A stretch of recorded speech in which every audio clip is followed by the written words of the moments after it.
It's my pleasure to introduce Guy Witney. Many of us know Guy Witney, and we're very happy for him to give us an update about what's happening not in the traditional area of South Africa that we always hear talks about, but in the Western Cape. And the Western Cape is very sort of more similar to California, and I'm sure Guy will tell us more about it. So I'll leave it to you, Guy. Let me open up your presentation here real quick. Thank you for that introduction, Mary Lou, and it's a pleasure to be here with everybody, and I'm glad to see there's so many people that I know that have joined the meeting. It really is nice to see all your faces and see your names. I'll wait for the presentation to come up. Yeah, there we go. Just to give you briefly some background of where I am now and what I'm doing. I'm working in the Western Cape. I'm based in the Western Cape of South Africa, which is the southern coast of Africa. So it's a maritime climate, very, very mild, not a traditional avocado growing area. And when I came back from the United States, back to South Africa and was looking at things of what I wanted to do, my parents had a home down in this area, and I noticed that there were a couple of growers who were pioneers who had started planting avocados, who had moved from the traditional areas down into this much cooler area to take advantage of off-season production of avocado fruit. And the nice thing about this area is that it is like having a clean slate. There's none of this, my father or my grandfather used to farm like this, and this is how I'm going to farm. Everybody wants to do things based on the best technologies available, and that includes things like varieties and rootstocks and irrigation technology and things to moderate climate like wind, etc. And that's what I'm going to talk about. I'm going to talk about very, very basic farming things, and hopefully you guys find it interesting. It's going to be a little bit of a travelogue and a little bit of what we're doing. So the title is How Innovation and Technology Are Being Used to Develop New Avocado Groves in South Africa. Thanks, Mary Lou. Can I have the next slide? So I have I have the map. So what you need? Okay, that's right. Yeah, that's what I need. So you can press again, please. Sorry, there's some yeah, there we are. So traditionally, avocados are grown in the northeastern parts of South Africa and along the escarpment that runs in the Limpopo province. You can press the button again, Mary Lou. Press it a couple of times. Sorry, there's some animations in this slide. Don't know why it froze. There we are, it's coming. So traditionally along this escarpment where those avocados showed up, in the top right-hand corner is where avocados are grown in South Africa. This is what we call the low veld. It's subtropical, warm climate, and it's early season avocados. So avocados in this area typically are harvested from the 1st of February, and the season ends around the end of August. There are some avocado growers that started production on the southeastern coast, where it says Durban down there, where that one avocado sign is, and then they slightly later. And now we're moving. You could press a couple more times. I think, Mary Lou, I'm not there. We go. I'm down all the way down on the southern coast of Africa there, which is where the Indian Ocean and the Atlantic Ocean come together. And that's a non-traditional area. And really, it's being developed in the last 2 decades. And we've really been able to take advances in varieties, new rootstocks, new propagation techniques, new ways of preparing orchard soils, precision agriculture, and crop protection, which have all allowed us to expand into this area, as I said, with a clean slate, which is actually fantastic, because I've worked in industries that are very old, like in the Southern California avocado industry, would have been there since the early 1900s, and and in the apple industry in Washington, which again is more than 100 years old. And it's wonderful actually to be able to get into an industry and start with a clean slate and use everything that you've learned over a career and establish orchards. Thanks, Mary Lou. Next one.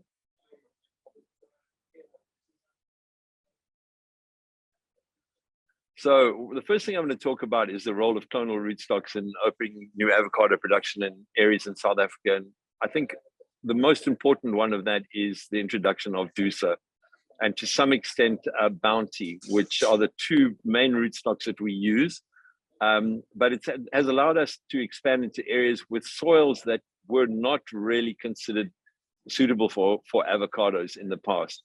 So in the past, if you look at publications, even the book by Wiley and Wolstenholme, there's a lot of discussion about soils, but most of the soils are very well drained, deep red soils for the most part. You know, obviously there's some volcanic soils like in the areas of New Zealand that are good for avocados. But for the most part, we are working in soils that would not traditionally be considered good avocado soils. But remarkably, these two rootstocks, Dusa and Bounty, have shown incredible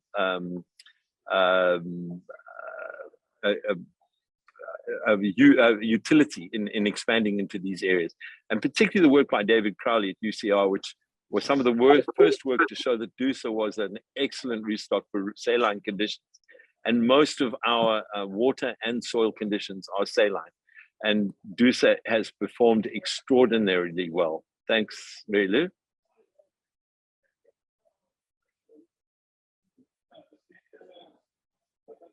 You see that slide that has the arrows on it?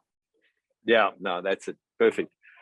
This is just to show you, this is my home farm in just outside of George, South Africa on the south coast. In the background is Hass and Reed, two blocks. The one on the left-hand side is Reed, and on the right-hand side in the distance is Hass on West Indian seedlings. And these are 5 years old. And look at the spottiness of the orchard, the seedling, the nature of the seedling rootstocks, because each one is different. It's giving a different tree performance. It's a very difficult orchard to manage, and the tree size is remarkably small. Even though, you know, we traditionally think of as West Indian bloodlines as having quite good salinity tolerance, these haven't performed well. In the mid ground, that's Hass and Reed on Dusa and 4-year-old trees. The Hass in the back sort of 12 rows, and the Reed, you can see the more columnar trees in the front 4 rows or 4 to 6 rows are doing remarkably better on Dusa rootstock. And then in the foreground is Maluma on Dusa, 5-year-old trees. These 5-year-old trees, the production in the 5th year was about 14 tons per hectare, so about 14,000 pounds per acre. Whereas on the seedling rootstock trees, which are 5 years old, we've only been able to reach about 2 tons per hectare. So this particular rootstock, Dusa particularly, but Bounty as well, are remarkably suited to the conditions we're moving into, which are not, as I said, considered, or certainly not traditional avocado growing areas, and are much more challenging than most of the rest of the South African growing areas. Thanks, Mary Lou. A second, it's stuck. Okay. Should come. I think my slides are a bit big for the. Yes. So just like it's taking a second, it choked. Okay.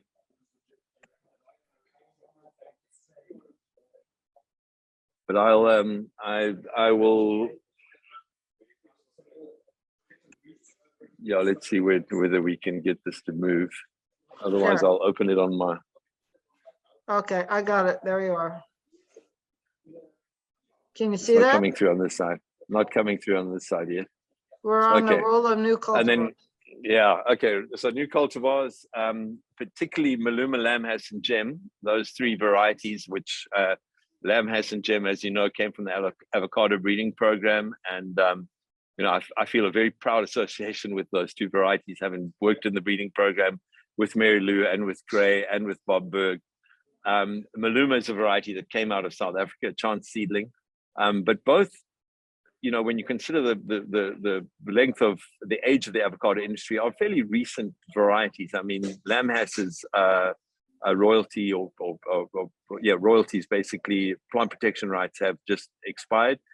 So that's a fairly new variety, but they've all expanded the seasonality of Hass-like fruits on markets. And because we are coming in the Western Cape, coming off at the end of the season, the traditional South African season, and we start harvesting in September and end up with our last crop coming off the trees in the middle of January, we are taking advantage of these varieties like Maluma, which are on the shoulders of the Hass season. So Maluma is an early Hass-like variety that does very, very well where we are, very highly productive. You guys all know Lamb Hass, and it is our very latest variety in terms of seasonality, and we can harvest that all the way into January. And then, of course, Gem is sort of sits right on the edge of the Hass shoulders of their season, and between those three varieties and their productiveness, it makes it very, very attractive to plant on these relatively new rootstocks in the Western Cape. And of course, because we are in this cool maritime climate, they tend to do very, very well, and our production is very high. I was very interested in Udi's statistics on yield, and I'm sure Mary Lou will be interested in this, and she probably knows this. But you know, our oldest Gem orchards now in the Western Cape are at Louis Forster's Volva Drive farm, and he is routinely getting in the mid-20 tons per hectare. So that really shows you that if you're in a cool sort of mist belt maritime climate, that Gem, which he primarily grows, is a highly productive a variety, and does very well on the South African market. These are just two examples of packaging used in marketing Gem on the South African market by the what we call Woolworths chain of retail stores. Thanks, Mary Lou.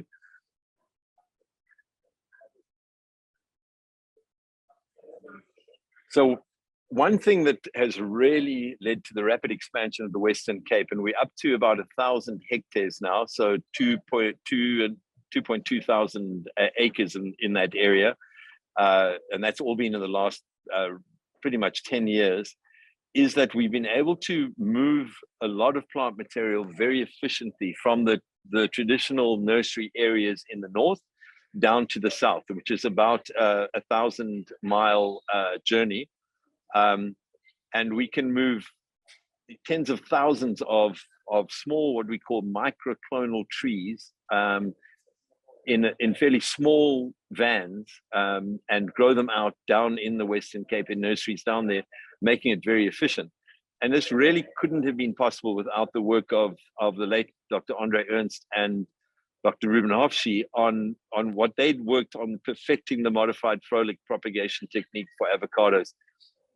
We call it microclonal propagation down here. I'm not sure what it's referred to in California, but it's really revolutionized the South African avocado nursery business. And just by aside, I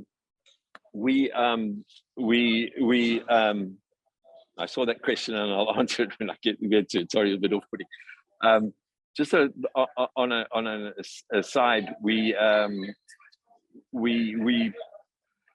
I don't know, I've lost my train of thought with that question coming up. But anyway, we can move tens of thousands of these trees very quickly. And the reason we're moving them from the north to the south is all the propagation techniques and the licensing have been sort of captured by a couple of nurseries, Westphalia, Alles and a few others. These nurseries, the South African industry has done a bit of a retraction in the last 2 years because of COVID and the economic conditions with the war in Russia, etc. And nursery orders from South African growers, aside from in my area, the rest of the country really slowed down. And this microclonal technique has, in my opinion, saved a number of nurseries, at least 4 nurseries that I can think of, in that these nurseries can now export finished trees all over the world very quickly.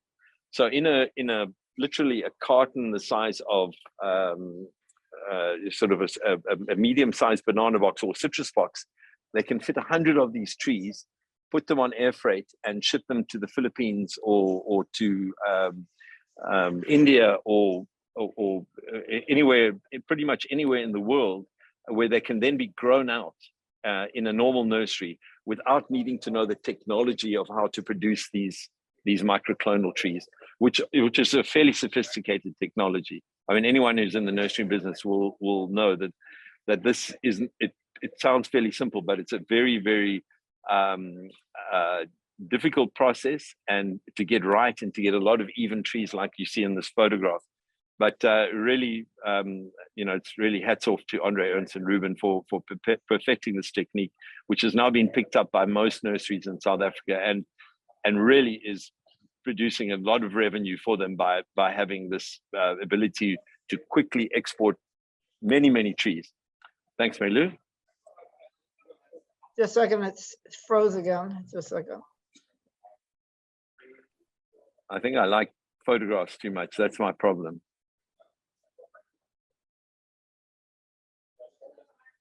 So just by way of, I've got in my area, I've established an 80,000 tree a year nursery based on microclones.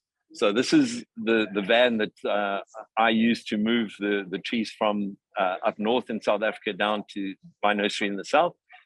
This van now has been loaded up with 10,000 trees. And you see it's a regular 2-axle small Ford Transit.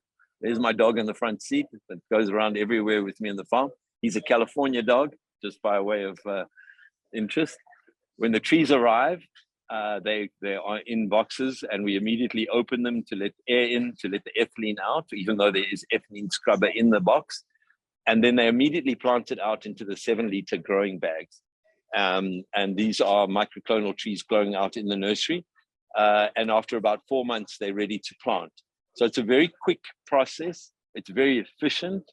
We get a finished tree. It has the Dusa or Bounty rootstock. It has the finished sign grafted onto it.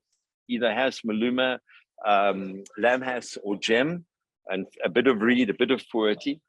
And it's remarkable what it's done to the efficiencies of the nursery and the quality of the trees that we can put out.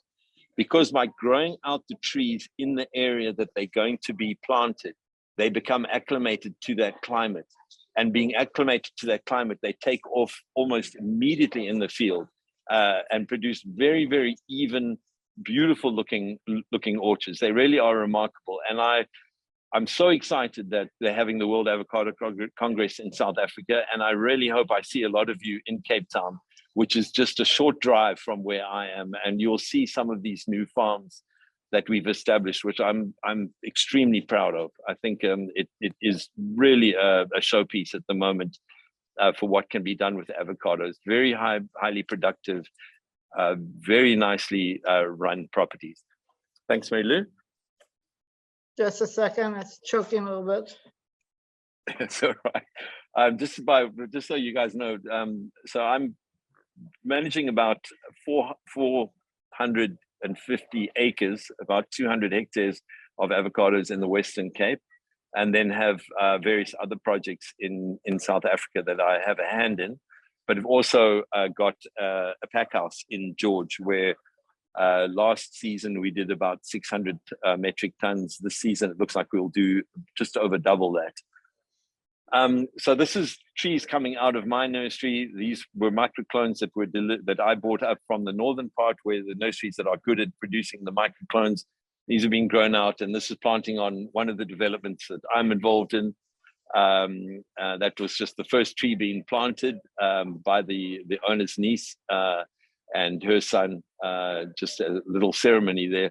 But you can see that soil, it's a clay, red or reddish orange clay, very windswept, windy area, but we plant quite a big tree with a thick caliper, and we immediately put a shade cloth barrier around it to protect it from the wind. Thanks, Mary Lou.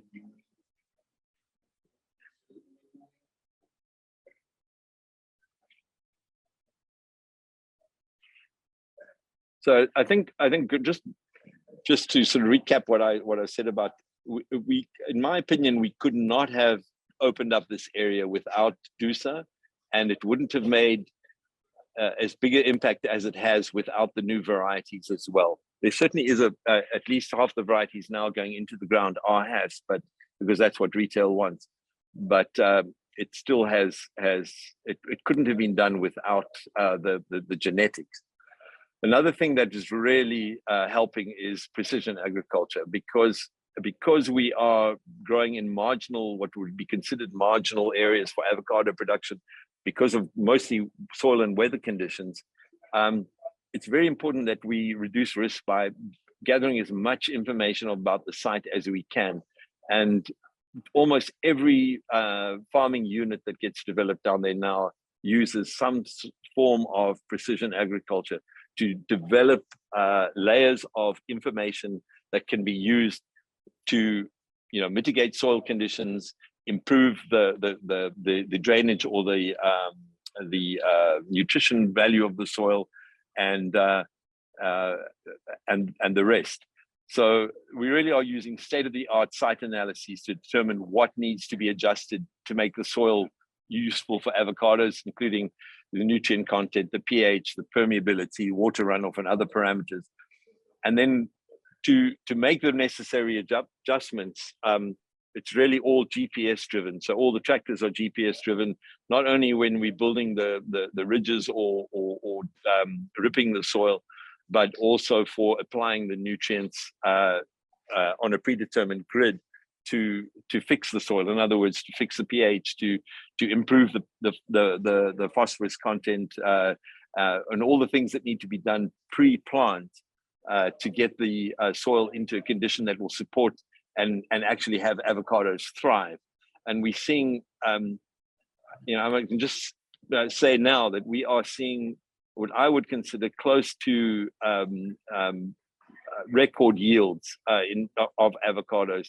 I mean, we're seeing in some orchards, gem, for example, mature gems from a low of 17.5 tons per hectare, all the way up to 33 tons per hectare, and generally falling somewhere in between those two numbers, and really never dropping below 17.5 tons per hectare, which is extraordinary. And in fact, if you average them all out, they're very, very close to the numbers that Carol Lovett predicted were the maximum numbers for ash-like varieties. And I attribute that to the fact that we've really concentrated on getting things right in the beginning of planting these trees. And then also that the climate is such that we just don't have hot temperatures. We've had only 2 days or 2 or 3 days a year where the temperature will go above 35 degrees Celsius for more than a couple of hours. Most of the time, because of the maritime climate, we are somewhere between 18 and 28 degrees Celsius, which I'll let Mary Lou convert. Thanks, Mary Lou. The next one. So we're going to run through the next slides quite quickly because it's a lot of information, but it just, one of the things that we have to look at, because we have a lot of saline water where we are, is to test our water sources and make sure that, because we're in a water scarce area, that we have a secure licensed allocation of water. We don't have federal canal systems or state canal systems.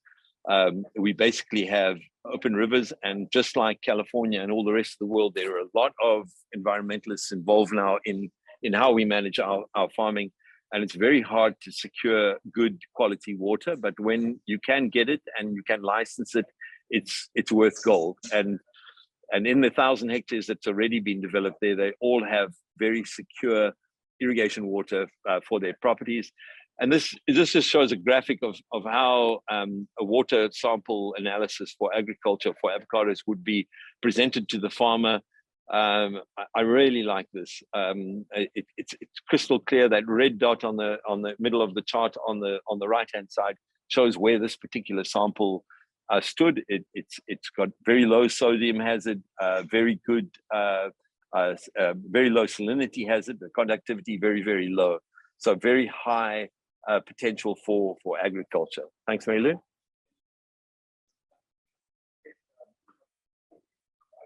And this just continues it. I've taken exception with this company because they don't list avocados and the chloride sensitivity for leaf damage all the way on the right-hand side there.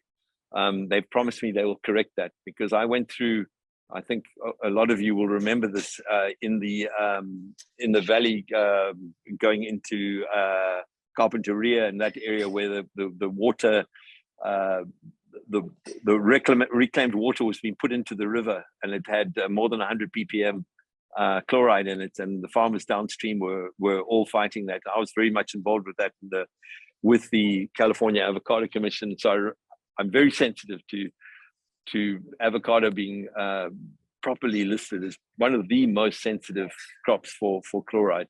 It just turned out this water was very low risk for chloride, but I just wanted to show you, this is the sort of printout that the growers will get. In terms of precision agriculture, we always start with mapping the site to build information layers to determine whether the site is suitable for avocados. We start with a basic satellite view, and just to determine the initial boundaries. Thanks, Mary-Lou. And then the first thing that's generated is a topographic model of the land. So we can see with all those little arrows where the water is flowing, the surface water, and that'll determine the road direction, the way the roads are put in, the drainage ditches, and all the rest, so that the avocado roots are never subject to waterlogging. Now we can get, in fact, we're looking at this next week. We are predicted to get 200 millimeters of rain. We'll go for 2 months with no rain, and then we'll have 200 or 300 millimeters in 1 week, which is an enormous amount of water for the soils that we have. So we have to very carefully plan out how water flows across a new avocado orchard and make sure it doesn't accumulate. But what we can save to for the permeation and into the ridges is saved. Thanks, Mary-Lou.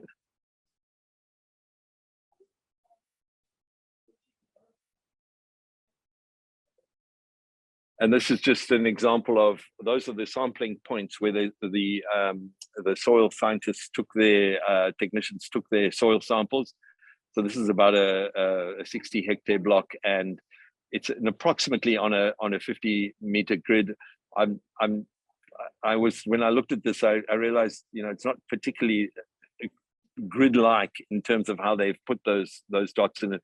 But it allowed them to give us a very good, using GIS and the results from the soil samples, you start developing layers for each element. I'm not going to go through all elements. I'll just give you a few examples. Thanks, Mary-Lou. This, for example, is pH, one of the most important qualities of the soil. And you'll see this, most of this is at a pH of around 4. There's a few areas where it goes up to 6.5 to 7.5, where that purple area is. That area would have to be carefully managed, or Dusa would not do well. As Mary-Lou would probably agree with me, the pH is too high. And in this particular development, we're putting in all Dusa. So we would use this to determine how much calcitic lime is put down. Next one. So this is the results for calcium, and you can see the calcium content is extremely low in most parts of this field, and then it goes up to quite high, to about 1,000 to 2,000 milligrams in the blue area. But again, it shows you that what from the air looked like a completely uniform, homogeneous field has huge variances in the soil. And so in order to manage that and have even production across the whole farm and maximize that production, it's important that you gather all this information and layer it together so that eventually you can decide how you're going to fix the soil as best you can before getting the trees in the ground and trying to do it afterwards. Thanks, Mary-Lou. And that's just potassium. That's just shows you that, again, that's all over the place. And here's the soil density. So the bulk density of the soil, showing that it's fairly well drained. There is a lot of fairly high amount of oxygen in that, which is quite decent. So Thanks, Mary Lou. So we'll take all of that information, and it's reams and reams. I mean, this is one of maybe 100 pages of information that's generated from these soil samples and from the other activities across the field, but masses of data that's then interpreted. Thanks, Mary Lou. And the data is used for the precision application of soil nutrient amendments. So this is for calcitic lime, and you'll see that in the white areas, no lime is required, and then the red areas, it's 1 ton, etc. So they will use tractors that can give variable distribution, outthrow of, in this case, calcitic lime, and the maximum rate here is 14 tons a hectare, and the minimum is half a ton a hectare on this particular plot. But the tractors are GIS driven, and the spreader is connected to the files that we get from the company that does this for us, and it will throw out the precise amount of calcitic lime, for example, that's needed, or potassium nitrate, or phosphate, rock phosphate, if we need to adjust the phosphorus content. Thanks, Mary Lou. And this, for example, for monoammonium phosphate, this requirement shows it was very even for this particular soil nutrient. But phosphate, generally, we always put down prior to phosphorus, prior to pulling up the ridges or prior to disking and ripping the field, just because it's one of the nutrients that is hard to get into the bulk of the soil volume, and needs to be done at the onset before the development of the orchard. Thanks, Mary Lou. It's just an example of one of the GIS equipped tractors going across the field, and then you can carry on, Mary Lou. And basically, so we're starting up with a soil map with the terrain. We know what we're going to be planting, and we analyze that and what the requirements are. Then we do the fertilizer application we can do, and then we're going to carry on as we continue farming, putting more and more and more layers on top of the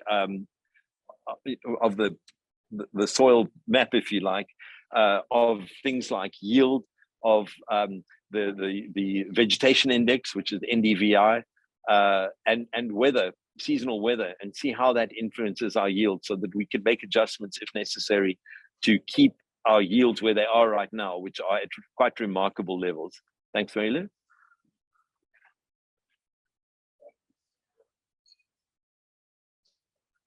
One of the single most important things that we do, and which is universal in the area, and I think has now become universal in South Africa for anyone who plants avocados on property that they own, is to plant them on aggressively built ridges and terraces, really depending on the terrain. Ridges where it's flatter, and terraces where it's more undulating.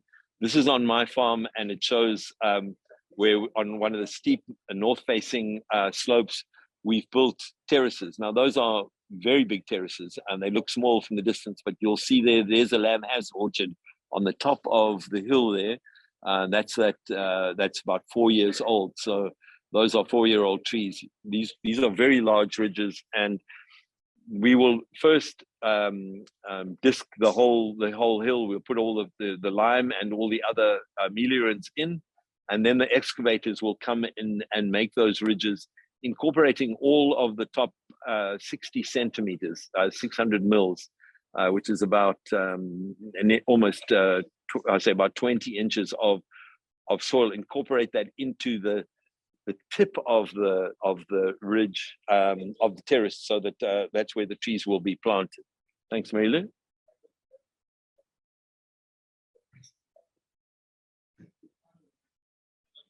So this is now that I should have actually got a more updated photograph of that, because that's now a big Maluma block, and I've got a big cross-pollination experiment with bee flower types. Oh, yeah, well, this is the same block. This is Maluma, and every 20th tree in the row staggered. We've got a bee flower type, a tree we're calling A1 for the just for now because it hasn't been registered yet.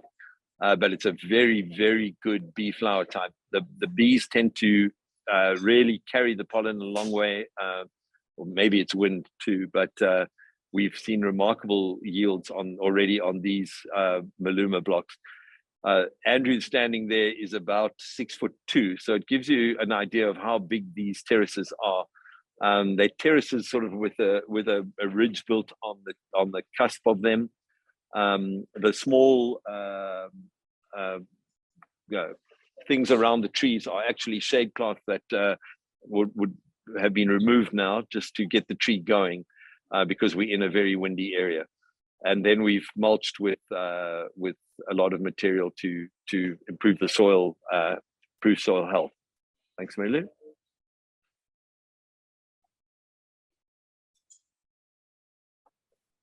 So this particular orchard now, I'm estimating we have about 16 tons a hectare on. John, we're using, just quickly, we're using every 20th tree for the pollen source staggered. So each tree is a maximum of 10 trees away from 5 trees away from a pollen source, because they're staggered in the row.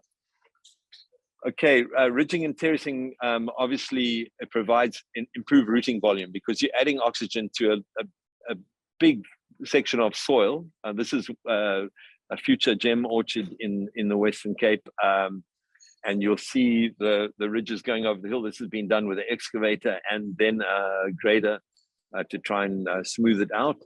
You get very good root aeration because you imagine you're taking a flat hillside here and you are ruffling it. So you're increasing the surface area of that hillside, you at least by 2 times, which increases the amount of oxygen available to the roots of the trees that are planted on that ridge.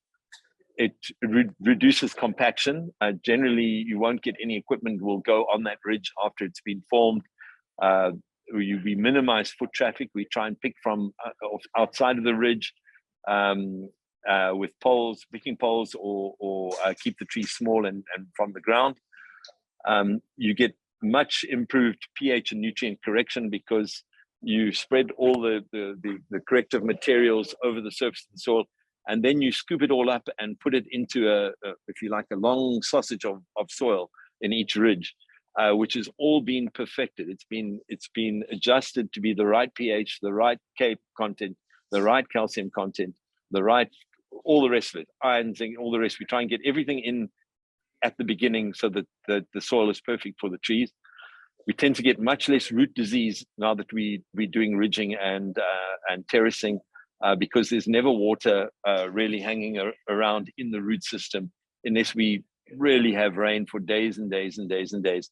But these are very well drained, and everything is designed so that water drains off, and you get better field water runoff control. When we have heavy rains, the roads will be positioned in this field. They haven't been built yet. That will intercept water running downhill, and so reduce erosion. And between the ridges, we'll put cover crop, either annual ryegrass initially, but probably clovers and vetches and other nitrogen fixing plants in between the ridges going forward. Thanks, Mary Lou.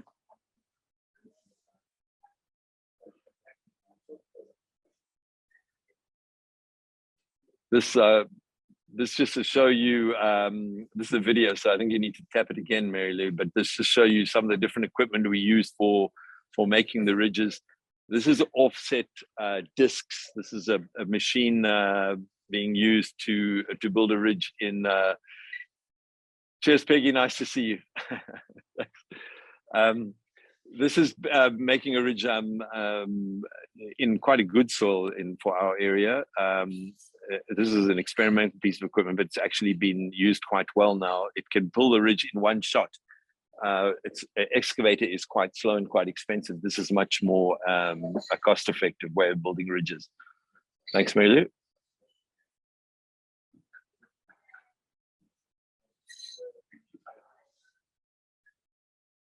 but there's all sorts of different ways that people have started building ridges. Just to show you, at the top left-hand corner is using a road grader. That's used quite a lot, particularly in the Zanin area.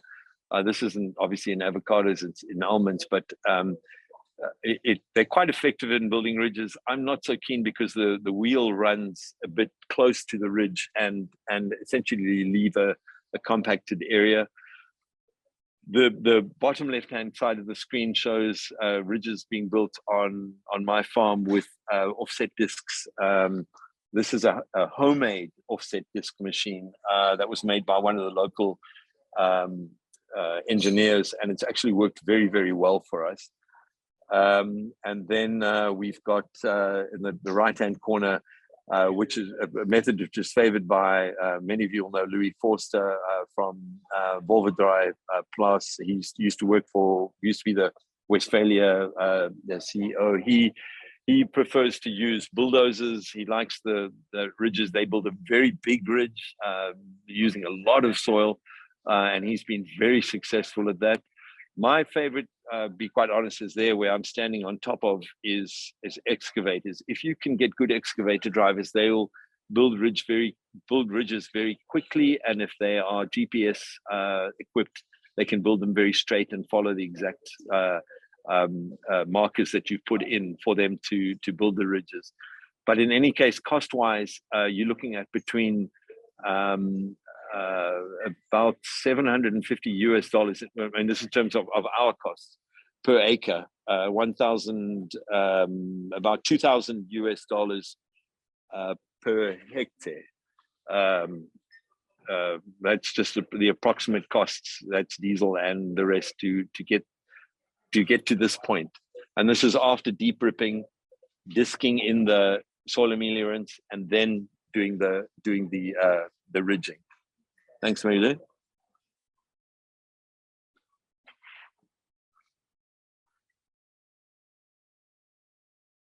Yeah, we couldn't just, I mean, I can't stress enough, we could not have made a success of avocado growing in the area we're at without doing this sort of soil prep. It's just not happening. It's just an example of a finished ridge. This is with micro sprinklers. You can see there between each of the trees. Not my favorite way of doing it. I prefer now, you know, we sort of seen in, I think in our, certainly in my tenure, and Gary Vender and Ben Favors, we went from early days of drippers, then we moved to fairly high volume micro sprinklers, then to lower volume micro sprinklers, and we seem to now, well, certainly in South Africa, we've moved to double and triple line Netafim low flow drippers, which seem to work particularly well on ridges or terraces like this, because you're distributing the water along this sausage of soil, which then you know, can be exploited by the trees as they grow. And we just about always in South Africa mulch with a coarse organic material to improve soil health and water relations, you know, temperature, organic content, and to suppress the weeds. We have a very, very, very aggressive weed population in the part of the country that I farm in. Next, Mary.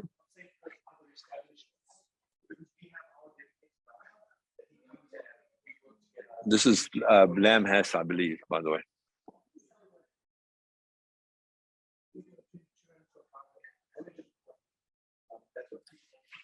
Did we stick? Did you see it? It's a vetch or some kind of legume, it looks like. Oh, okay, that's yeah, that's not coming up on my screen, but that's yeah, that's just to show this is cover crop establishment, just to while we're waiting for trees on ridges. This is actually soybean, trying different things to see what really helps get good organic material into the ridge when it's needed, and also to reduce erosion while we're waiting for trees and for the ridge to settle. And this actually, soybean has worked out quite well. We've tried things like sun hemp and other things which just tend to be too aggressive and you end up with too much material. This will be killed down with a herbicide and then just left on the surface, which provides a very good initial mulch for the trees. But you'll see we've left spaces between each of the little plots of soybeans for the tree location. so that it's not too difficult during planting to access. Thanks, Mary Lou.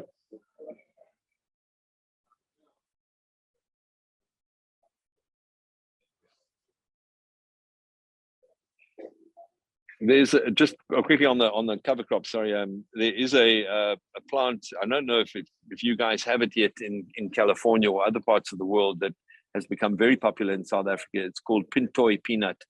It's a Rachis pintoi, and it is a phenomenal ground cover. It's a very low growing legume and non-aggressive, but covers very well. Just quickly on wind protection, we are in an extraordinarily windy area, and it does concern me that we have such a relatively high proportion of hass, because as you guys know, in California, when we have Santa Ana winds there, that hass is the variety that drops most of its fruit compared to the other varieties. So we are in severe wind corridors, and wind protection is essential. This is some trees at a farm run by the Mahela group up on the edge of the mountains in George, quite a rocky soil you can see there, but this is 60 to 70 km/h winds. So that's about 45 to 55 mile/h winds going on, for a couple of days, which is very similar to what you see in Southern California. So our traditional casuarina and popular windbreaks have really fallen out of use in favor of artificial wind protection methods in the area I'm at. The main reason for that is that, we looked at what was the experience that's been all over the world with windbreak trees, and often while the upfront costs to put in living windbreaks are relatively small compared to putting in synthetic windbreaks, the long-term costs are much more than synthetic windbreaks, in that they reduce yields of trees near the windbreaks, and they tend to be difficult to manage. You have to water, fertilize, prune, and when they get very large and need to be cut down, it's a very expensive thing to do. So we, for example, provide early wind protection around each tree until they're established, and then we remove that screen in 1 or 2 years. But most often these are very expensive, tall structures that are erected every 5 to 7 rows in the path of the wind direction, and they expect it to last for 10 to 15 years before they are replaced. Mary, I think if you click that, you'll see that that's a video, and you can see how hard the wind is blowing on that little hash tree. We'll see. Maybe not. No, it's not following instructions. Maybe just go to the next slide. Yeah, it's not. That's all right.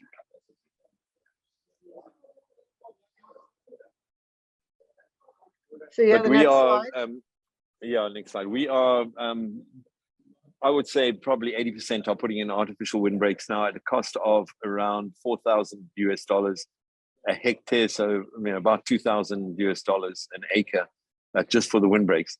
This is a traditional casuarina windbreak, but already you can see that the trees are being affected next to the windbreak. Not so much in this slide, but I was on this property this past week, and this is Caleb Blanche, a very good farmer, a dairy farmer who's converting his dairy into avocado orchards.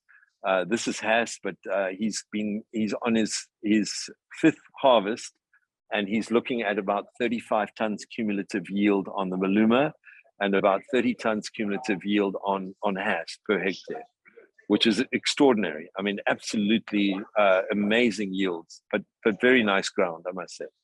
Thanks, Melu.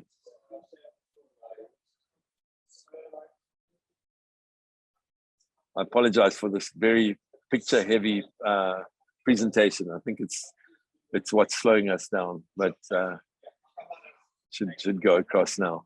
You see, we've left the row middles covered with vegetation, just so that this can control water runoff when we have high rains, but we keep the ridges themselves quite well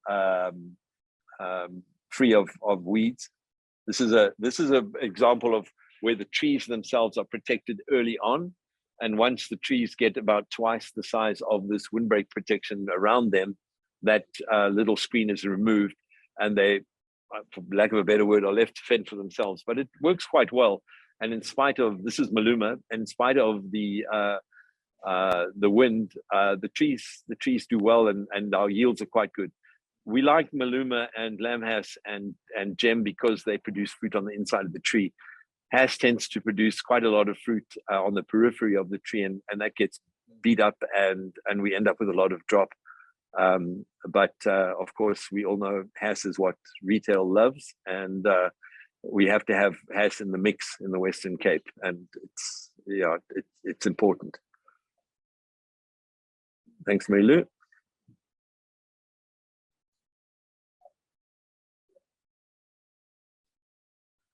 And that's just an example of, this is Hass, this is the Mahela group. That just shows you what goes into one of these artificial windbreaks. Those cables are steel cables. They are 10 mil cables, so that's about just less than half an inch. Very thick cable, and they're secured in the ground with concrete blocks. Because obviously when the wind catches onto these artificial windbreaks, there's enormous force on it. And we had 160 kilometer-an-hour winds on this farm, and it blew some of them down and crushed the trees. So wind is a huge problem where we are. These are 1-year-old trees, by the way. Thanks, Mary-Lou.